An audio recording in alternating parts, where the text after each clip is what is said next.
Good evening, everyone. Thank you so much for coming out for the screening of these. Yeah.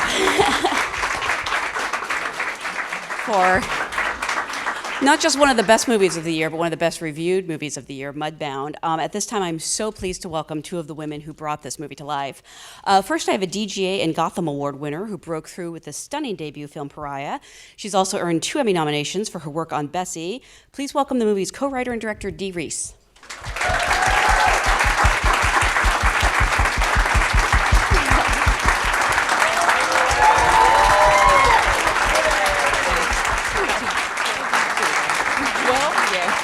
Emmy nomination? Yeah, I'll tell him.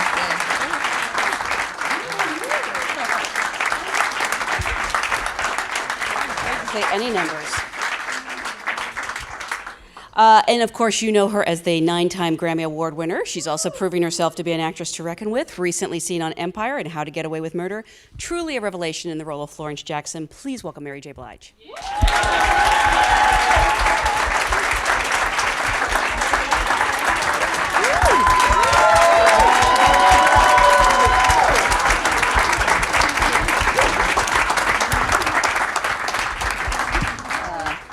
First, I have to clarify something because I said you received 2 Emmy nominations for Bessie. I meant you individually, but the movie itself got 12 Emmy nominations, which is amazing. It's such a great movie. And I believe, Mary, I heard you saying that you saw that HBO movie and, you know, kind of dreamed of working with Dee. I saw Bessie so many times. I may have watched it 30 times. Like every time it came on, every time it comes on, I watch it. It's just so powerful. And I guess because it reminded me of my own life at the time and how, you know, people try to, you know, replace you, you know, when you're getting older or whatever, or men try to replace you for somebody younger. And, you know, I was just going through a lot. So it really moved me in that way. Oh my God. And I saw Pariah, so it definitely was a blessing and a dream for me to work with Dee because just through her work. And she said we met at the premiere, but I don't remember. No, like that's the crazy thing. So it's the premiere in New York, and like Mary like sat down after people had seated. So I was like, oh my God, that's Mary J. Blige. Like she's like right in front of me. And so I was like watching your head the whole screening. So I like watched the back of your head. I didn't watch the movie. And then you left like during the credits, like, oh my God, she hated it. She left. But no, oh my God. I was so moved. I was moved. I mean, I was completely moved. I couldn't believe I'm not some kind of like freak or anything like that, but I couldn't believe that she got Queen Latifah to reveal herself the way she did. And we looked past all of that. We didn't care about her boobs. We just cared about how she lost. Like she was feeling so inadequate and so destroyed, and you could just see that all in her eyes and you could feel it all. So I was blown away by that. I was in the movie theater like, wow, that's incredible. Thank you. I mean, could you even have imagined at the time that she might contact you one day and say, I want to put you in a movie? I had no idea. I didn't see any of this coming, and when it came, I was so grateful because it was like I had nothing. I was just suffering, and I was just sitting in my living room like, what the hell is going on?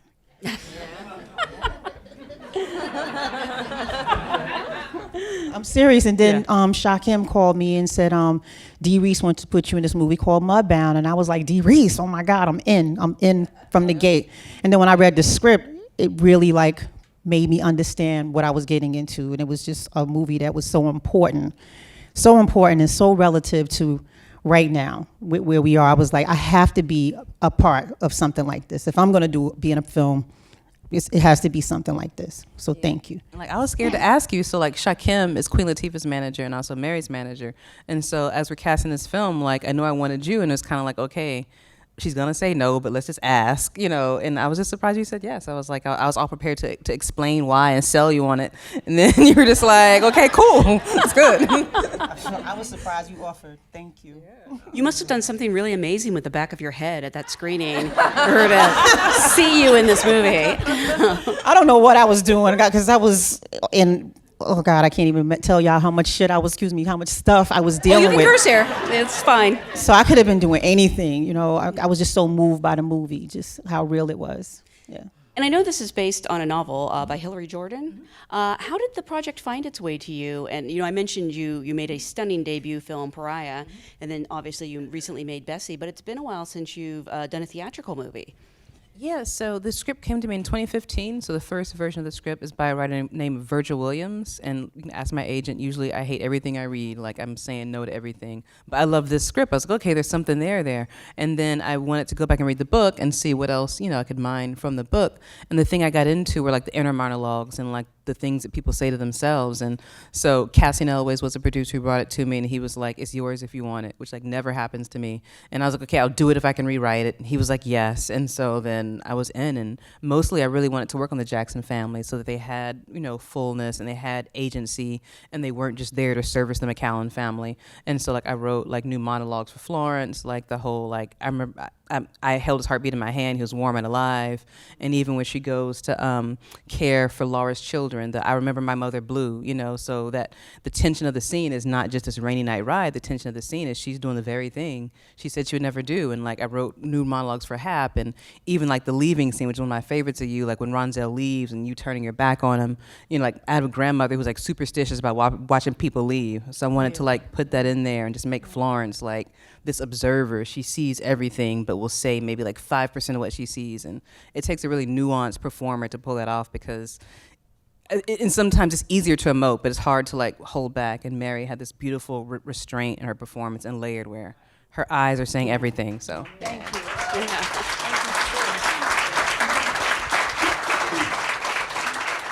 And it's interesting you talk about these women in your family who, you related to when working on this film. But didn't you also relate your character of Florence to women who had come before you?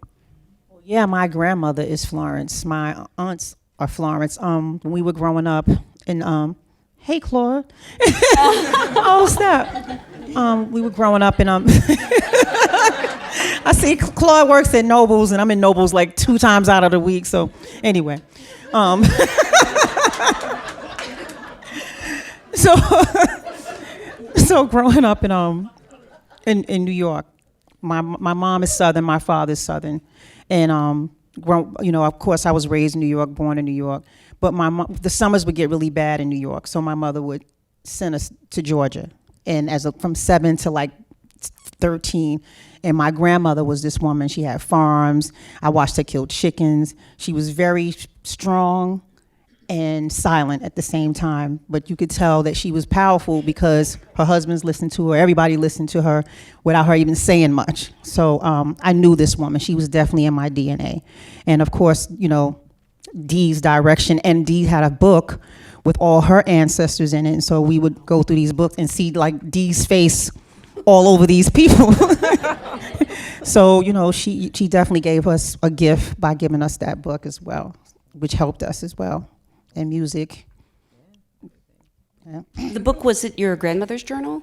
Is that Yeah, correct? so my grandmother was born in 1925, and she lived in a town called Faraday, Louisiana. And so she wrote about her experiences growing up. And not only did she write about it, but she did like floor plans of like the cabins that she grew up in, and like then like inventoried everything that was in the cabin. Like there were 3 beds in this room and 1 bed in that room, and so I really like used that. And my grandfather, the one she married, was from a town called Ringo, Louisiana, and so he fought in World War II.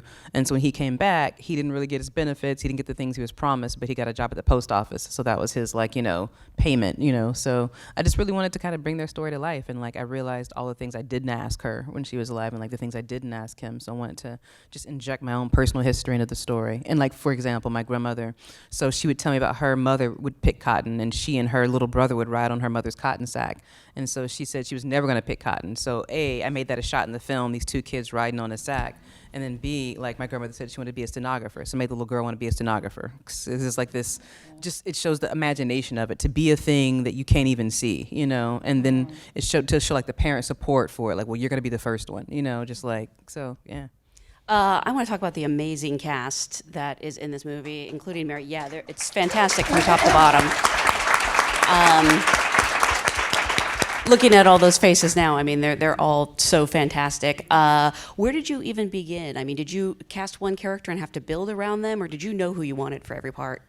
I kind of knew who I wanted. So Billy Hoppins was my casting director. And so I'll start with like Rob Morgan. So I knew like Rob had been in Pariah. So I wanted Rob for Hap because Hap needed to feel like he came from the earth, like wiry, strong. And even just like the timbre of his voice, since there's like a lot of voiceover. So I was thinking of how people sound. So the timbre of his voice has this kind of earthy sound. And then Mary, I wanted for Florence. Like the reason why I told you, but I needed an actress who could have that restraint and that reserve and not show everything, but just do everything with like looks and just like have that empathy. And like if you ever been to like Mary's concerts, it's like a therapy session with like 30,000 people. And like it's true. Like if she can make you cry in a room full of 30,000 people, then of course she's gonna make you cry like, you know, like this far away. So I knew that she could bring that to Florence. And then for Laura, I like Carey Mulligan just because she has this kind of double quality. She could be like two people, and so her whole arc was Laura of the mind to Laura of the body. And then for Jason Clarke, I liked him for Henry because Henry for me was like a tree. Like he's not going to move so much, but he might lean. And so Jason Clarke has that kind of quality of like lumbering and like swaggering, salt of the earth. And then for the two sons, I liked Jason Mitchell from Straight Outta Compton. Like when he's playing Eazy-E, and like I thought I knew the story, and I saw the movies, like, oh, I didn't know anything.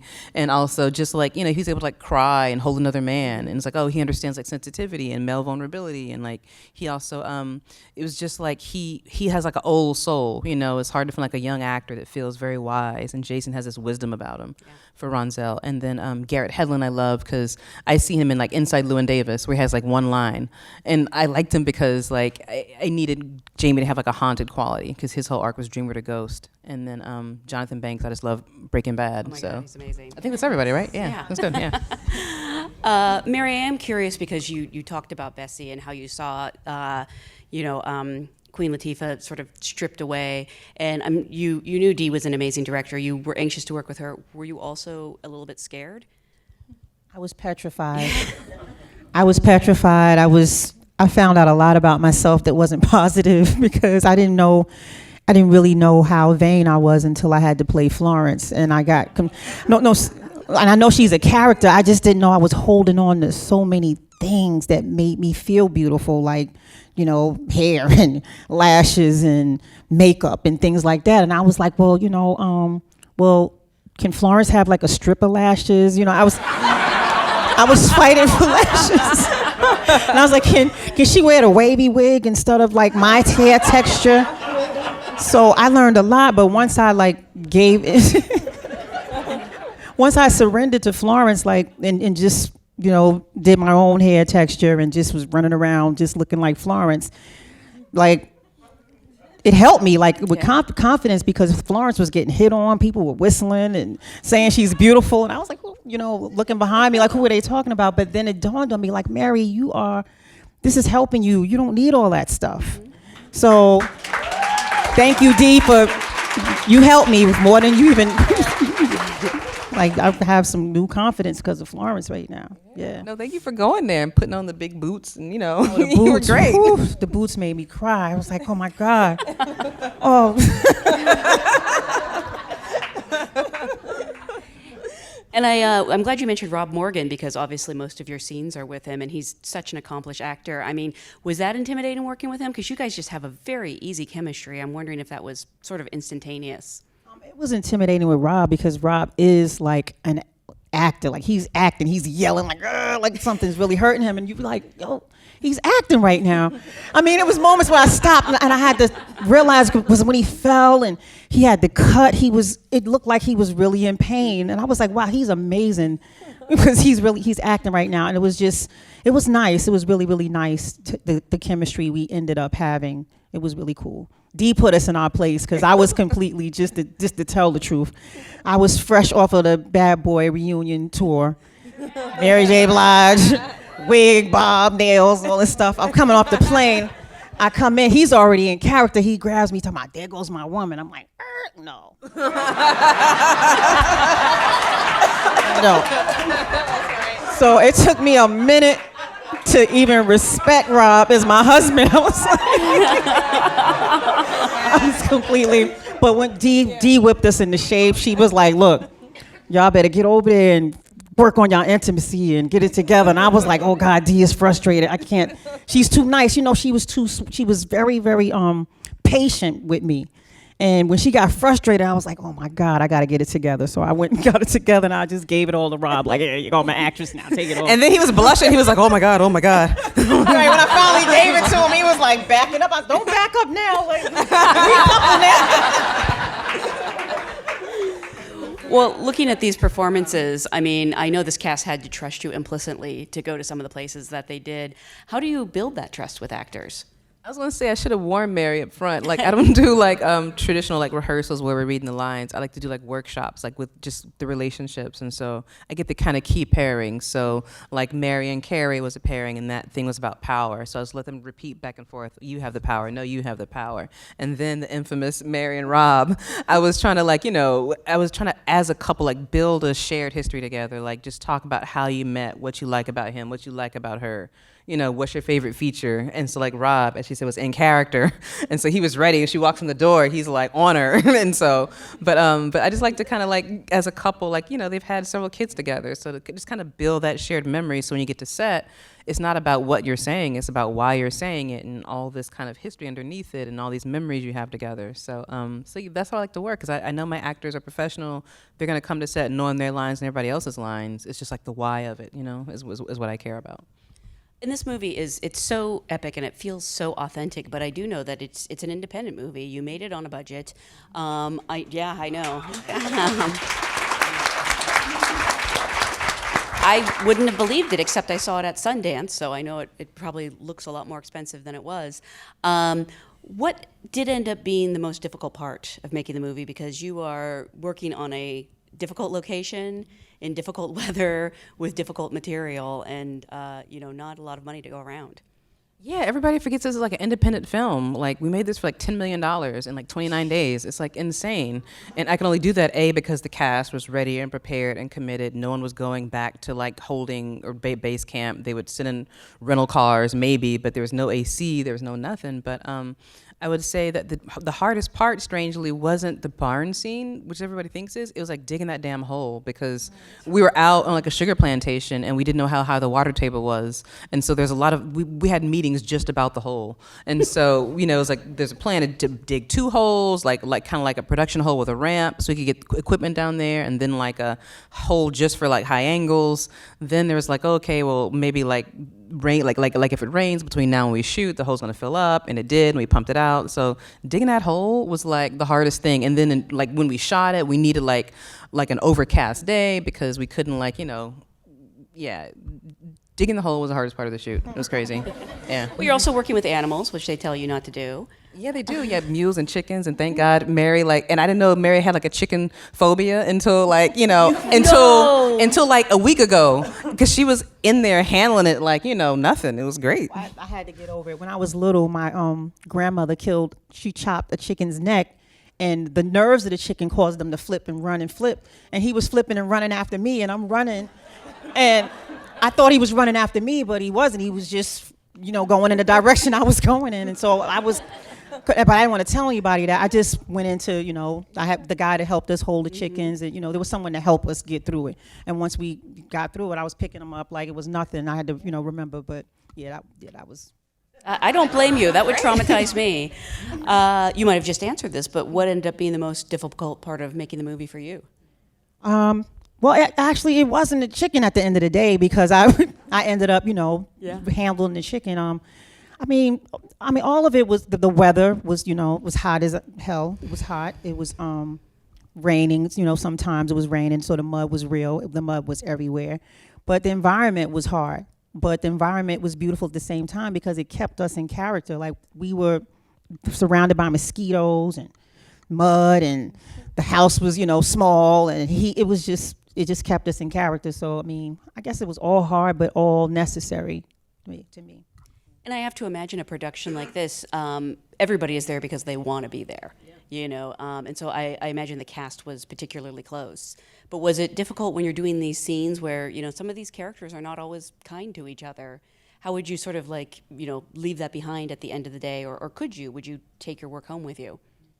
I think everyone did a great job acting, because everybody loved each other. Like, people had so much love and respect for each other. But while we were doing this thing, it hurt. You can feel whatever our ancestors felt. You could feel in that barn scene, I felt like a mother finding my child, like that. Like I had no choice because that was real. So, but at the end of the day, everyone would sit around and talk to each other and hug each other. You would see Jason hugging Rob, and everyone, couldn't really, there was no hate. Mm-hmm. It was actually love, but it was just some great acting. I mean, it sounds amazing, and you sound so blessed as a director, but I have to imagine it's because you created that environment. I mean, it seems like when you were casting this, you sort of had I don't think it was luck. I think you went after good actors and also good people. Yeah. Is that something you look for? Yeah, I just wanted to get like a village of artists around this thing, like behind the camera and in front of the camera. And so for the actors, I want them to like at the end of the day be closer amongst themselves, even than they are to me, and like trust each other, and like be able to like read each other and listen to each other. And like Mary was great at that. Like there are moments where she would she was so immersed in the scene, like she would add things in, like the moment where Henry comes to complain about Ronsel at the store. Mary was like, "Oh, here he come," and I was like, "Oh my God, that's brilliant. That's going in." Like it was just like perfect. Like it was a perfect improv. I was like, yes, that's the one. Like that's the take. Where it's like just slipping it in. But I just like want the actors to like really trust each other and always kind of being present in the scene. And for the people but behind the camera, I had a bunch of women. So Rachel Morrison was my cinematographer. She's amazing. Yeah. And my editor, my composer, Mako Kamatsuna, Tamara Kali, even like the sound recorders. So just on set, there's this like village of artists and everyone's staying in it. Like no one's comfortable. We're all like in the discomfort. I'm not in an air-conditioned tent somewhere. We shot in actual sharecroppers' cabins, and so if they're in one room, that means I'm like the next room peeking through a doorway. So I think that helped build a camaraderie. The idea that nobody's like elevating themselves. No one is like getting anything that anybody else isn't. So. Did you take this story home with you at the end of the day, or you probably wanted to though?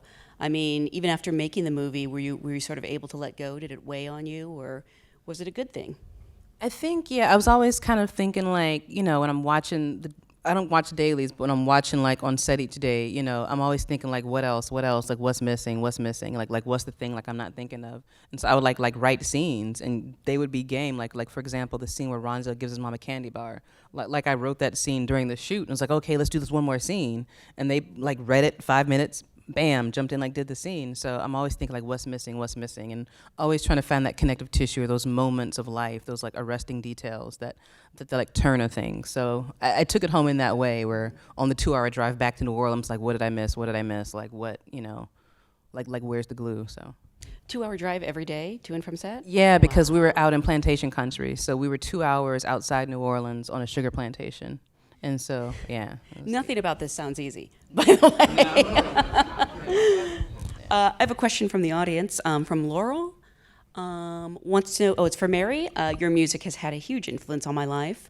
Who or what inspires you to become an actor? Well,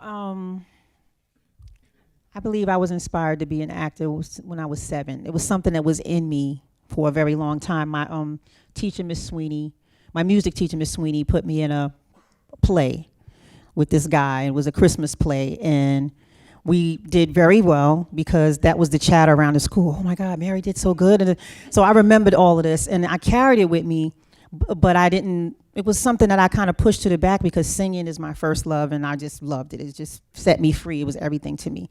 And then when I got, in the music business, it was something that came back to me. It was something that was like, you know what, I think I'm ready to do this now. This is something I want to do. So it was something I always wanted to do, to answer your question.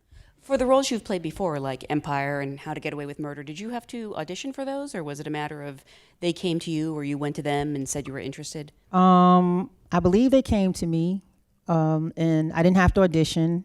I just did the work. Got a coach. When Dee offered me the role, I went and got Tasha Smith, who's my friend, an actress in the acting world, and I just, when people offer me things, I want to really earn it and nail it and work hard for it. So that's how that went. It sounds silly. Did you see her as Eveline in The Wiz? Like live? Yes. Like that? Oh, like if you can do that, yes. You can do anything. Come on. Thank you.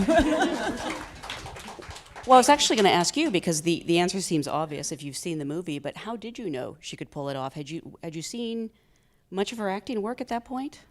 I'd seen her as Eveline in The Wiz, and The Wiz was like the thing I grew up on as a kid. Like I never even saw The Wizard of Oz from like beginning to end. Like we watched The Wiz at my house, and so it was like Mabel King, and like that was like the Don't Nobody Bring Me No Bad News. Like I love Mabel King. Like so I had like a Fisher Price record player. I go like stomping around to that song, and so then I saw Mary do it. I was like, oh my God! Like if you can be the Wicked Witch live on stage, like what can't you do? And just from her work, like I said, like her musical work, seeing her perform, like she connects with people, makes you feel like she's not just talking at you. She's like reliving every joy, reliving every pain. Like Mary makes you feel and know. And so she is acting on stage. That is a performance. She's doing like jump squats and 6-inch heels. That's like acting. She's acting her ass off. Yeah, if you can do that, you can survive a little mud. Actually, to that end, there's a question from Kevin Anderson. Oh, thought I saw a hand. Wants to know, would you do Broadway? I did Broadway. I did The Exonerated on off Broadway. It was Gang. Broadway, yeah. The Exonerated a long time ago. But would I do it again? Yeah, I'd do it again. It's a lot. Yeah. Oh, yeah. I think maybe he's maybe specifically asking a musical. Would I do a musical? Yeah. Of course. Absolutely. And also a question from AJ. It says, Hey. actually, I'd love for both of you to answer this. How do you stay so positive and humble despite all of your accomplishments and all that you've been through? I don't know. For me, I just like have like a great family at home. Like I have a wife, I have a dog, and I drink water. That's it. That's all I know. Wait, what kind of dog? She's like a little brown mixed mutt that we actually got in New Orleans. So her name is Billy, like Billie Holiday. But yeah, she's great. Yeah. Way. Mary, for you? It's all bigger than me.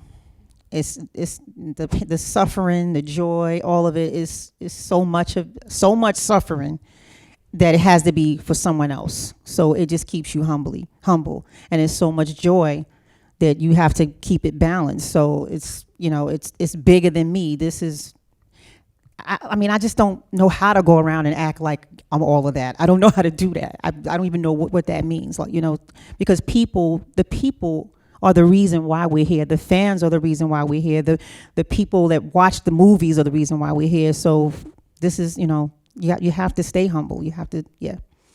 Was it hard for you to say goodbye to Florence because she came along at a time in your life when it sounds like you were really grateful to have her? And I mean, it's not over. People are seeing the movie and probably coming up to you all the time. But do you sort of miss her? I didn't say goodbye to Florence. Like, she's in my spirit. I love her. I need her. She's confident. And when I need to be confident, I call on Florence because Mary be slipping away sometimes. I always sort of hate to ask what people are working on next because you've just released this beautiful movie and I don't want to be greedy, but you guys do such beautiful work. Can I ask what's in the future? Will you continue acting, please? I will. I am. Thank you. I will. Thank you. And I mean, can you talk about what you're working on next, or? Yeah, well, I want to write more stuff for Mary. Yes. And then, I want to be in it. Do you have anything in mind? Like, what would be the ideal? I do. I talked to Shaquem already, so I don't know. He'll like slip it to you, yeah. but then the other thing I'm doing is I'm working on like another film with Carey Mulligan too about the failure to ratify the Equal Rights Amendment, and so Carey's going to be Gloria Steinem, and we're going to cast around her. It's going to be great. Amazing. Yeah. That's so amazing. Yeah. Wow.